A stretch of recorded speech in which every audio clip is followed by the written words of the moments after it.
CNC நண்பர்களுக்கு வணக்கம். நம்ம சேனலுக்கு புதுசாக வரவங்க சப்ஸ்கிரைப் பண்ணிவிட்டு கண்டினியூ பண்ணுங்கள். ஓகே, வாங்க வீடியோக்குள்ளே போகலாம். இப்போது இந்த மாதிரி நட்டில் நம்ம ஓப்பன் த்ரெட் அடிக்கும்போது பார்த்திங்கன்னா அந்த நட்டோட எண்டில் பார்த்திங்கன்னா ஸ்க்ராப் அப்படியே மடங்கி நிற்கும். அந்த த்ரெட்டிங் டூல் ஃபோர்ஸாக வெளியில் ஓப்பன் ஆகும்போது அந்த பிசுறு மடக்கி விட்டுரும். இந்த மாதிரி ஸ்க்ராப் வரும்போது நம்ம நட்டு எதுலையாவது ஏற்றும் போது பார்த்திங்கன்னா நம்ம கையை கிழிக்கும். அந்த ஸ்க்ராப் வந்து இதில் பாருங்கள் நல்லாவே தெரியுது. இந்த ஸ்க்ராப் வந்து நம்ம த்ரெட்டிங் டூல்லையே சாம்பர் மாதிரி அடிச்சுட்டு க்ளீன் பண்ணியிருக்கோம். இந்த நட்டில் பாருங்கள் நம்ம ப்ரோக்ராம் ஆல்ட்ரு பண்ணி போட்டது. இதில் இந்த ஸ்க்ராப் இருக்காது, நல்லா நீட்டாக வந்திருக்குது.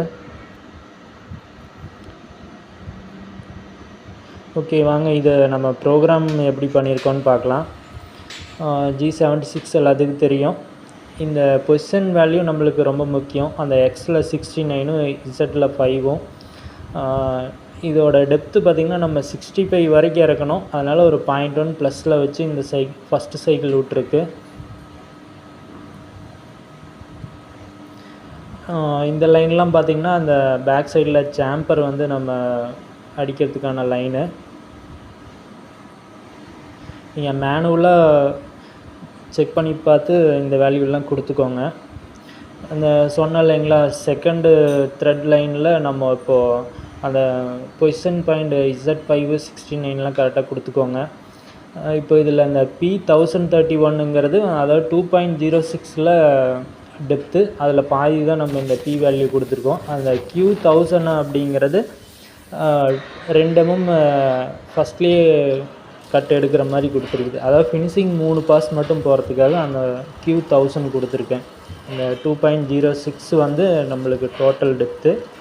அதுலேருந்து நம்ம இந்த Q1000 கொடுக்கும்போது 2 mm ஃபஸ்ட்லேயே போயிடும். அதுக்கப்புறம் அந்த ஃபினிஷிங் மட்டும் 3 பாஸ் போகும். ஓகே, இதில் இப்போ பார்த்திங்கன்னா ஃபஸ்ட்டு த்ரெட்டிங் சைக்கிள் போகுது.